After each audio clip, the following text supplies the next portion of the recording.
Welcome, boys and girls, to another day of learning. I'm Miss Sherry, and I'm your host today. This is your teacher, Miss Shakita.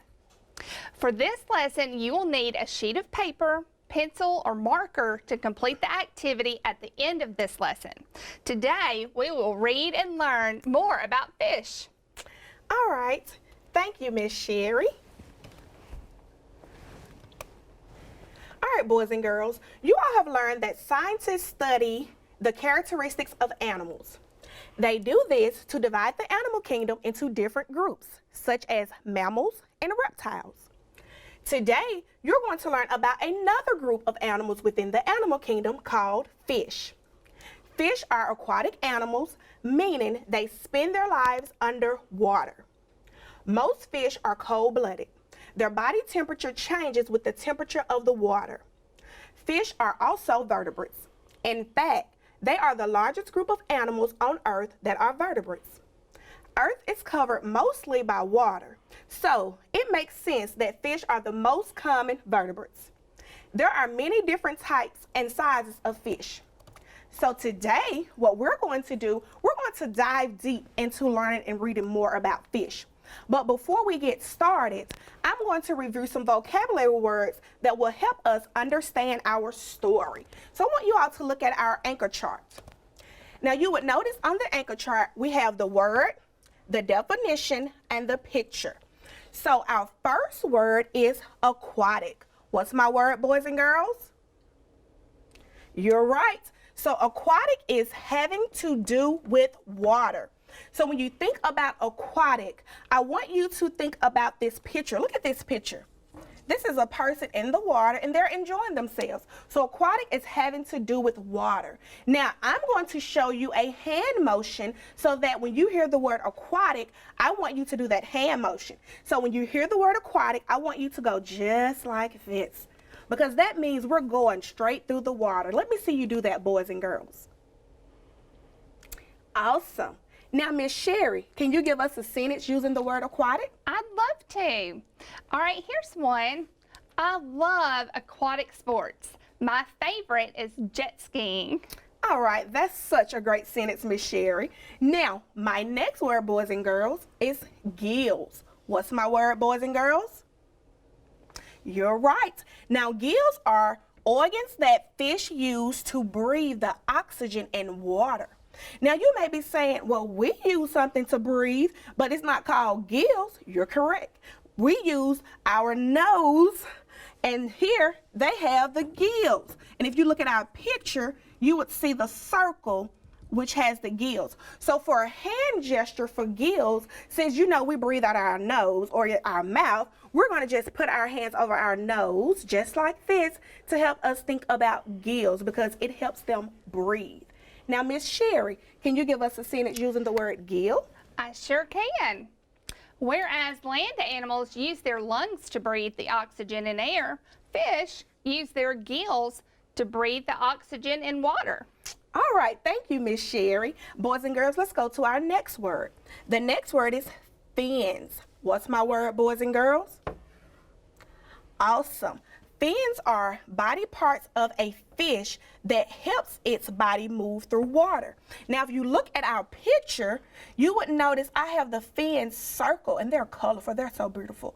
But it helps the fish actually move through the water. So when we say the word fins, our hand motion is going to be like we're flapping because we're trying to get through the water. Now, let me see you boys and girls do the hand motion or the hand gesture for fins. Awesome. Miss Sherry, do you have a sentence for us with the word fins? I think I've got one. Fish use the different fins on their body and their tails to swim. Good sentence, Miss Sherry. All right, let's look at our next vocabulary word. The next word is ocean. What's the word, boys and girls? Great. Now, ocean is a huge body of salt water. Let's look at the beautiful ocean on this picture. This is just a huge body of salt water. So boys and girls, when you think of the word ocean, I want you to do this because it's a huge body of water. And we're thinking, oh my God, it's just big. And that picture was just so beautiful. Miss Sherry, do you have a sentence for us with the word ocean? I think I've got one. All right. The fish that live in the ocean are very colorful, just like your picture. Yes, that is a great sentence. Thank you, Miss Sherry. All right, our next word is schools. What's our word, boys and girls? Now, I know I heard someone say, well, I know what schools are. We go there every day. Well, this is a multiple meaning word, and in this case, schools mean a group of animals swimming together. So if you look at our picture, you would see a group of fish. They're traveling in schools, so they're traveling together. So when we think about the word schools, boys and girls, for the hand gesture, I want you to do this, like we're just all coming together because it's a group of people. So boys and girls, show me that hand motion. Awesome job. Miss Sherry, can you give us a sentence using the word schools? I think I've got one. Some fish travel in groups called schools. Thank you, Miss Sherry. All right, let's look at our final word. Our word is migrate. What's my word, boys and girls? Awesome. So migrate means to move from one place to another. And if you look at our picture, you will see that the birds are migrating from one place and they're going and traveling to another place. So when we do our hand gesture for migrate, I want you to do this. We're starting here and we're going here. So I'm going from one place to another. Boys and girls, show me that hand motion. Good job. You all are doing so great with these vocabulary words. Miss Sherry, do you have a sentence for us for the word migrate? I think I got one. All right, how about this? Salmon migrate back to the stream they were born to lay eggs. Thank you, Miss Sherry. Great sentence. Now, boys and girls, since we reviewed the vocabulary words, and now what I want to do is I want to see, do you remember some of those definitions and those hand motions? So what I'm going to do, we're going to play a quick little game. I'm going to describe a vocabulary word, and you're going to tell me which word I am describing. So I want you to shake your ears because it's time to listen carefully. All right, so the first one. So if I say a large body of water, what word am I referring to? I want you to think about that first. A large body of water. All right, I heard someone say ocean. Good job, boys and girls. Give yourselves a pat on the back. Now, listen again. If I say fish use these to breathe, they use these to breathe. What word am I referring to? Oh yeah, you see this anchor chart, so it is fine. You can pick the word from the anchor chart. All right, gills. You guys are doing so great. Now, which word means to travel in groups? Miss Sherry gave us a great sentence for that one. Travel in groups. I'm listening. You're right. Schools. You all are doing so great. And I saw you all were doing your hand motions. Good job. Keep that up. Now, what if I say to travel from one place to the next? What word am I describing? That's right. I'm describing migrate. You all are having a great time going over these words. Now, if I say, having to do with water, which one of my vocabulary words means having to do with water? Oh yes, you are right. Aquatic. Good job. Now, fish use these to move through water. What do fish use to actually move through water? That's correct. They use their fins. Thank you all, boys and girls. You all have done such a wonderful job reviewing those vocabulary words. So now what I want you to do, I'm going to say the word, you're going to repeat the word, and you're going to give me the hand gesture for the word. Because during our text today, when you hear that word in the story, every single time you hear that word, I want you to do the hand gesture for that word. So I'm going to say the word, and I want you to repeat the word, and I want you to do the hand gesture. Are you ready? All right, let's go. The first word is aquatic. Yes, and Miss Sherry is showing you those hand gestures as well. Gills.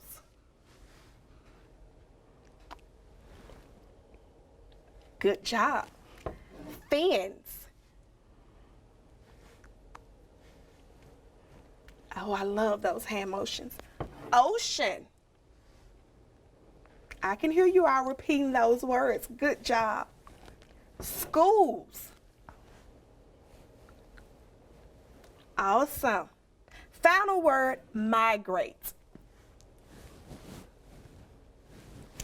All right, thank you, boys and girls. So now that we have that down pat and you all know your vocabulary words, we're going to get into our reader for today. So now we're going to move into the reader. The title of today's story is called Fish. This is an informational text, which means we're going to learn facts about fish. By the end of the story, I want you to be able to answer questions to show what you have learned.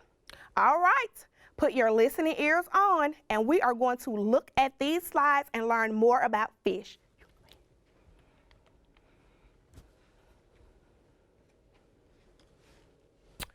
Fish lay eggs underwater. They also eat and sleep underwater. Fish do not sleep in the same way mammals sleep. Fish can't close their eyes because they don't have eyelids. When they sleep, they float around or find a place to hide while they rest. All right, boys and girls, I have a question for you. Why can't fish close their eyes?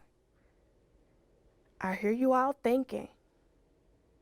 Yes, awesome, because they do not have eyelids. Great job, boys and girls. Let's keep reading. Like other animals, fish need to breathe oxygen. But fish do not have lungs like people, and they do not breathe oxygen from the air. Instead, they have gills just behind their heads. Fish gills take oxygen out of the water so that fish can breathe. But gills do not work well outside of water. They cannot take oxygen out of the air. A fish will die quickly within several minutes if it is removed from water. Fish have scales that cover their skin. Scales are rounded and smooth, and there is usually an inner and outer layer.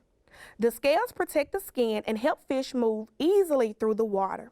Fish also use the different fins on their body and their tails to swim. They are able to glide through the water rapidly, changing direction by using their fins and tails. Now, boys and girls, in this text, what do fish have that cover their skin? Oh yes, good job. Scales. Fish have scales that cover their skin. Awesome. Now, since you just mentioned they have scales, I want you to look at this picture. If you look at this picture, you could see that the fish actually have the scales. It's labeled. The fish have scales that cover the skin. Now we see a picture of the tail and what it looks like. You also see the fins. And remember from our vocabulary word, what do the fins do? Yes, it helps the fish move through the water. And then we see the gills. So I'm going to pause here for 5 seconds just so you all can get a good look at this picture, because at the end, we're going to recreate this picture on our own just as a fun activity. All right, I think you have it. All right, let's keep reading. Now, most fish live in salt water because most water on Earth is salty. Tropical fish that live in the warm ocean are very colorful. They look as if an artist painted interesting patterns on their bodies. Many fish also live in fresh water, including streams, rivers, lakes, and ponds. Some fish travel in groups called schools. One type of fish that travels in schools is salmon. Salmon live in both salt water and fresh water. Some types of salmon are born in freshwater streams and rivers. After about a year, they make their way to the ocean where they live for 1 to 5 years. Then they migrate back to the exact same stream where they were born. They lay eggs and the life cycle begins again. Now, boys and girls, I love how you all are doing your hand motions every time you hear a vocabulary word. Good job, because if you keep doing those hand motions, you're going to really remember those vocabulary words. Now, from our text, what type of water do salmon live in? I want you to just take a good look back at our text. Yes, they live in salt water and fresh water. Salmon don't use a map to help them find their way back home. Most scientists think they can use their strong sense of smell to find their way. They swim upstream against the river's current, sometimes swimming hundreds of miles. They leap over waterfalls and rocks to get to the same stream where they were born. They go through all this hard work to reach their home to lay their eggs. Hopefully, along the way, a grizzly bear or fisherman won't catch them first. It just so happens that salmon are among the tastiest of all fish. Boys and girls, let's look at this picture of this salmon, and what do you notice about that picture? Yes, we see a grizzly bear. He's trying to catch him a salmon to eat on. You all are so right. Now, for our next activity, I have 2 questions here. I'm going to give you all a minute to read over these 2 questions. And remember, at the beginning, Miss Sherry asked you all to get a sheet of paper. You won't need the paper just yet, but I want you to read these 2 questions, and we're just going to answer just a basic recall of what were some things you may have learned from this story. So the first question says, in what kind of habitat do fish live? I want you all to think about that for a minute. What kind of habitat do fish live?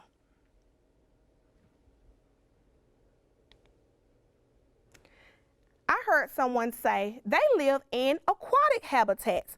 Awesome job. So if they live in aquatic habitats, boys and girls, what do the word aquatic means? They live where?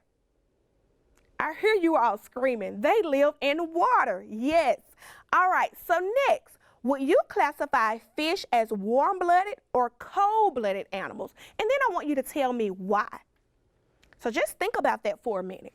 Will I classify the fish as warm-blooded or cold-blooded?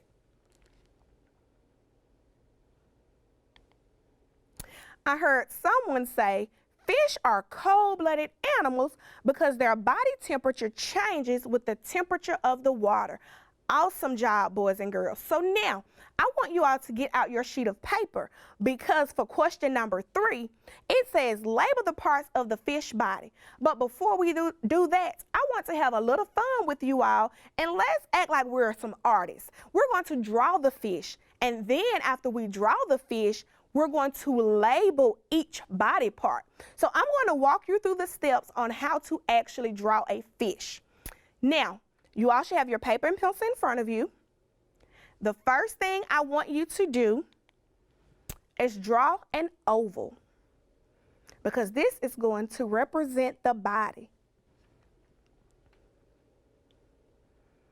You all are doing so great. Yes. Next, you're going to draw a heart. This is going to make the tail. Now you may notice it is backwards. So you're going to turn your paper sideways and you're going to make a heart. And that's going to help you all with the tail of the fish. I know some of you all probably thought you couldn't draw a fish, but it's really easy, isn't it? You all are doing so well. Now, to make the fins, we're going to draw a triangle on the top and a triangle on the bottom.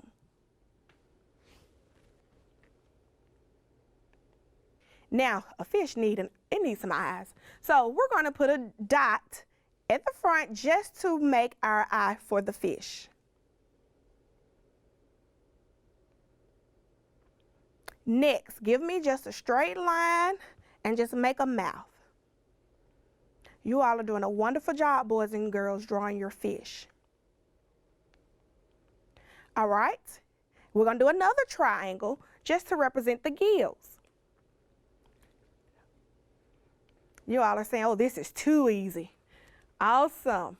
So now you're going to do me 3 backward C's just so you can get in your scales. Now, you all have drawn a fish. At the end, when we're done, you all can color your fish, make it colorful and beautiful. But before we get to that part, the last part of this activity, you're going to label the parts of the fish. So, look at my arrow. What part of the fish is that? Oh, I heard you. You wrote down what? Fins. Now, what do the fins do? You all are so smart. It helps the fish to swim. Awesome job. Let's look at the next part of the fish. What part is that? You got it. It's the tail. And the tail works with the fin to help it swim. All righty. I heard someone say, that's easy. Those are the scales. And you are correct. Now, when you're done, you can make sure you color your scales, okay? Let's look at the last part of the fish. What part is that? I heard someone say it. We have to be able to breathe, or that fish has to be able to breathe. The gills. Awesome job, boys and girls. You all have done such a wonderful job listening to this story and just learning more about fish today. So I just want to say thanks for your participation. Great job, boys and girls. Y'all did so well drawing your very own fish. They did. I bet theirs are just so colorful.